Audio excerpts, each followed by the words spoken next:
Good afternoon, I'm Scarlett Swetanovich and this is your afternoon news fix for Tuesday, July the 7th.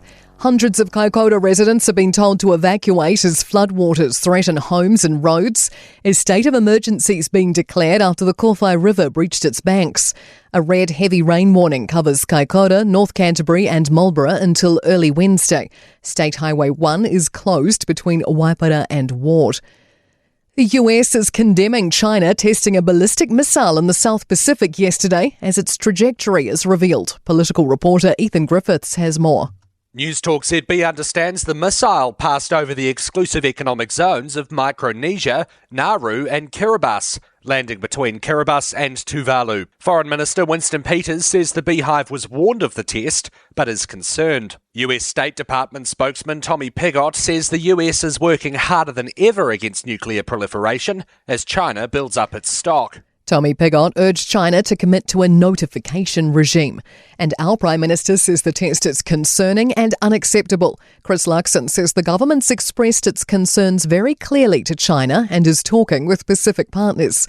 He says China hasn't broken any laws, but we don't want increasing militarisation. I just think it's the wrong course. It militarises our region, it's inconsistent with Pacific values, and I think there's going to be quite a big pushback from the Pacific. Oceans in the southwest Pacific are getting hotter. A World Meteorological Organization report shows average sea surface temperatures hit the second highest on record last year, behind 2024. They sat 0.37 degrees Celsius above the average recorded from 1991 to 2020. Impacts on New Zealand include below-average snowfall on South Island mountains and above-average rainfall in the north. The report also notes last year's warmest spring on record contributed to wildfires at Tongariro. The police minister says victims must be the focus as dozens of child protection complaints and adult sexual assault cases are reopened. It's come out of concerns raised in May over a senior officer's management of one historic case.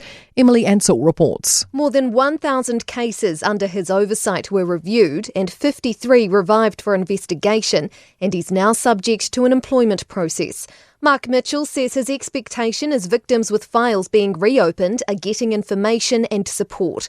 He says officers who do outstanding work in the difficult area of child sex offending will be feeling let down. A PayWave donation station installed at the West Coast's Pancake Rocks track at Punukaiki is helping boost Department of Conservation visitor funds. Local Democracy reports the track's raked in $7,000 since March. PayWave donations and paid parking were introduced last year at Punukaiki, Franz Joseph Glacier and Mount Cook. Docs made $1.5 million from the parking fees. To sport, and Rugby League's NRL will remain on Sky TV in New Zealand as part of a multi-billion-dollar broadcast deal through until the end of the 2034 season. Belgium's joined Spain, England, Norway, France and Morocco in the Football World Cup quarterfinals after a crushing 4-1 win over the United States in Seattle.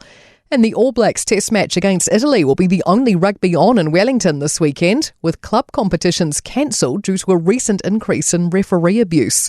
I'm Scarlett Swetanovich. That's your latest news fix. We'll be back with the next update tomorrow morning from the Newstalk ZB newsroom.